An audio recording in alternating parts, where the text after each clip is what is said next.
ఒక తండ్రి కడుపు మండి తిరగబడితే ఎలా ఉంటుందో తెలుసా? అక్క, నీతో ముఖ్యమైన విషయం మాట్లాడాలి అని చిన్న కోడలు పెద్ద కోడలతో అంటుంది. అప్పుడు పెద్ద కోడలు ఏం జరిగింది అని అడుగుతుంది. ఏమీ లేదక్క, గుండె జబ్బుతో అత్తయ్య చనిపోయి 5 సంవత్సరాలు అవుతుంది. బ్రతుకున్నన్నాళ్ళు మావయ్యను అత్తయ్య గారే చూసుకునేవారు. మరిప్పుడు మనమే అన్ని చూసుకుంటున్నాం కదా, మనకు కూడా పిల్లలు సంసారం ఉన్నాయి. మామగారిని ఇలా ఎన్ని రోజులని చూసుకోగలం? అందుకని నేను ఒక నిర్ణయానికి వచ్చానక్క.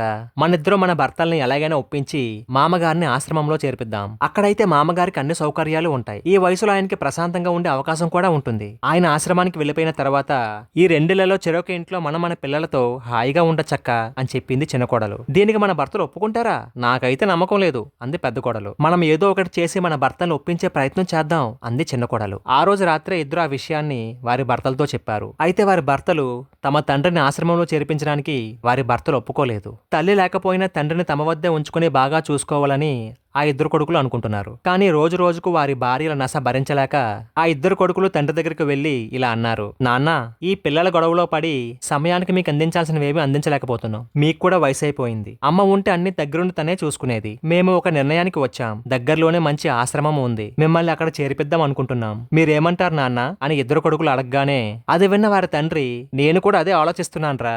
ఎన్ని రోజులని మీరు నన్ను చూసుకుంటూ ఉంటారు? చాలా మంచి విషయం చెప్పారా. పెట్టే బేడ పట్టుకుని బయలుదేరండి ఇద్దరు అంటూ తండ్రి చెప్పగానే ఆ మాట వినగానే షాక్ కొట్టినంత పనైంది ఆ ఇద్దరు కొడుకులకి. అదేంటి నాన్న అలా అంటున్నారు? మేము వెళ్ళడమేంటి? బయట అద్దెలు కట్టుకుని వేరే కాపురాన్ని మేము ఎలా వెలగబట్టగలం? ఈ ఆస్తిని మీరు మాకే ఇవ్వాలి కదా. సొంతింటిని వదిలేసి అద్దెంట్లో ఉండాల్సిన కర్మ మాకేంటి నాన్న అని కొడుకులు అనగానే అప్పుడు ఆ తండ్రి, నిజమేరా, నా ఆస్తిని మీకే ఇవ్వాలి. కానీ ఈ ఆస్తి నా కష్టార్జితం. ఈ ఇల్లు మీ అమ్మ నేను ఎంతో ఇష్టపడి కట్టుకున్నది. ఆమె బ్రతికి ఉన్నన్నాళ్ళు ఎంతో సంతోషంగా గడిపిన ఈ ఇంటిలోనే నా శేష జీవితాన్ని ఆమెను తలుచుకుంటూ నేను ఈ ఇంట్లోనే కన్నుమూయాలి. నా తదనంతరం ఈ ఇల్లు మీకే వస్తుంది. కంగారు పడకండి. మీరు తొందరగా ఇల్లు ఖాళీ చేస్తే పై ఇంటిని అద్దెకిస్తే వచ్చే అద్దె డబ్బులతోనూ నా పెన్షన్ డబ్బులతోనూ హాయిగా బతికేస్తాను. ఇక మీరు ఆలస్యం చేయకుండా మీ పిల్లలను తీసుకుని బయలుదేరని ఇంట్లో నుంచి అని తండ్రి అనగానే అప్పుడు ఆ ఇద్దరు కోడళ్ళు, అదేంటి మామగారు, ఊర్లో జనాలు ఏమనుకుంటారు? బయటకు వెళ్లి అరకొరా జీతాలతో ఎలా అని కోడలు అనగానే వెంటనే మామగారు, ఊర్లో జనాలు ఎప్పుడూ మనకి వ్యతిరేకంగా మాట్లాడుతూనే ఉంటారమ్మా.